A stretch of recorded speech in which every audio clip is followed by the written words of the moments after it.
लेकिन मोदी जी के one nation one election में और नेहरू जी के वन नेशन वन इलेक्शन में जमीन और आसमान का फर्क है।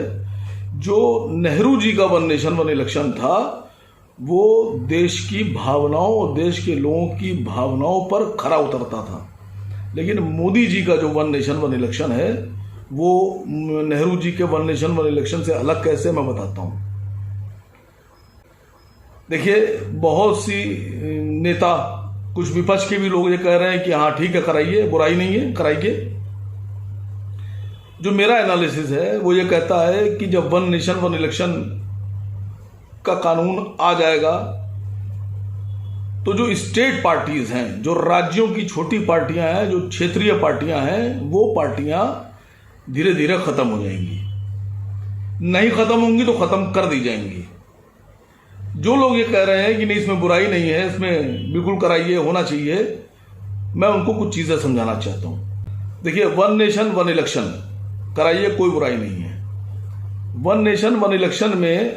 एक प्राविधान किया जा रहा है कि अगर सरकार बीच में किसी स्टेट की किसी वजह से गिर गई, हो जाएंगे पूरे देश के चुनाव के तब तक के उस स्टेट में राष्ट्रपति शासन लगा रहेगा। बताऊं आपसे, सबसे पहले तो 356 समझने की बात है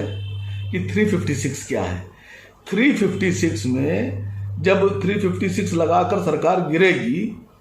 तो जो सरकार गिराई जाएगी जिस स्टेट की, वो स्टेट डायरेक्टली जो केंद्र की सरकार होगी उसके अधीन काम करना शुरू कर देगी। अब खतरा क्या है? फर्ज कीजिए XYZ, आज भी बहुत सी स्टेट ऐसी हैं जहां बीजेपी की सरकार नहीं है, कई स्टेट ऐसे हैं जहां गैर कांग्रेसी गैर बीजेपी सरकार है। अब इसमें परेशानी ये आएगी कि जो सरकारें बीजेपी के उसूलों पर खरी उतरेंगी वो तो चलेंगी। जो मेरा अपना एनालिसिस है, मेरा अपना शक ये है कि फर्ज कीजिए कोई स्टेट जहां पर क्षेत्रीय पार्टी हुकूमत कर रही है, उसको जनता ने चुनकर भेजा है और उनका अपना क्षेत्रीय पार्टी का मुख्यमंत्री है, और केंद्र में कोई सरकार है, मैं नाम नहीं लेता बीजेपी का, खाली कांग्रेस का भी ले लीजिए, बीजेपी की सरकार है, और उस स्टेट की गवर्नमेंट अपने फैसले ले रही है और वो केंद्र की सरकार के फैसले नहीं सुन रही है या उनके अनुसार नहीं चल रही है, तो किसी भी वजह से, किसी भी तरह से, चाहे वो राष्ट्रपति स्वयं संज्ञान लें, चाहे राष्ट्रपति गवर्नर के कहने पर, या फर्ज कीजिए ये हो जाए कि साहब ये स्टेट गवर्नमेंट जो है, जो सरकार है, ये अपना शासन चलाने योग्य नहीं है और इसको गिरा दिया जाए। अब फर्ज कीजिए सरकार गिर गई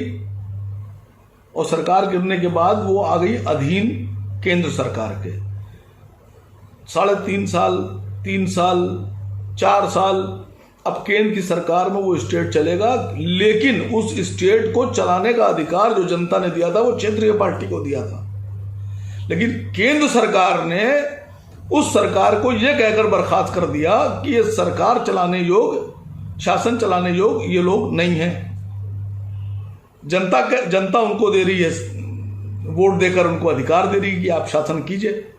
और केंद्र सरकार कह रही है ये शासन करने योग्य नहीं है, इसलिए बर्खास्त कर दी। अब 3.5 साल, 3 साल, 4 साल वो सरकार जो है केंद्र सरकार के अधीन में स्टेट चली गई। मेरा अपना मानना यह है कि 6 महीने के बाद चुनाव करा देना चाहिए। है ये प्राविधान है कि 6 महीने करके आप 3 साल तक बढ़ा सकते हैं, लेकिन जब बहुत जरूरत पड़े तब। लेकिन जो नया कानून आ रहा है, इसमें जो मेरी जानकारी है वो ये कहती है कि सरकार कराएगी ही नहीं 5 साल से पहले चुनाव, न 6 महीने बाद, न 10 महीने बाद, न 8 महीने बाद, न 12 महीने बाद। मेरी मांग भारत सरकार से ये है कि आप 6 महीने के बाद, फर्ज कीजिए 1 साल के बाद सरकार गिरती है, 6 महीने का शासन लगा के आप चुनाव कराइए और 3.5 साल का चुनाव करा दीजिए कि 3.5 साल के लिए फिर सरकार चलेगी,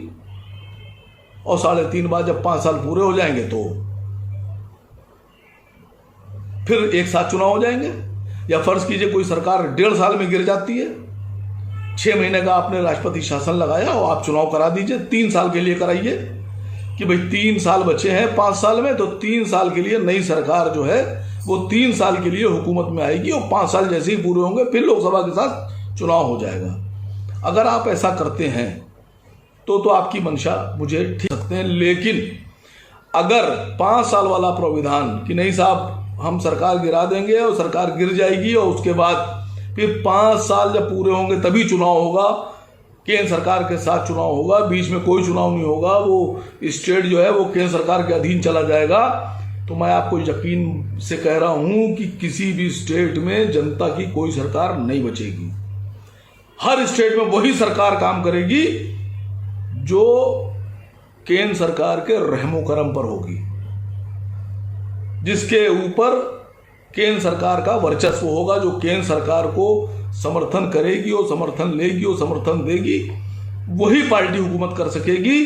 कोई भी आजाद पार्टी अपनी आइडियोलॉजी के हिसाब से किसी भी स्टेट में सरकार न बना पाएगी, और बना लेगी तो चला नहीं पाएगी।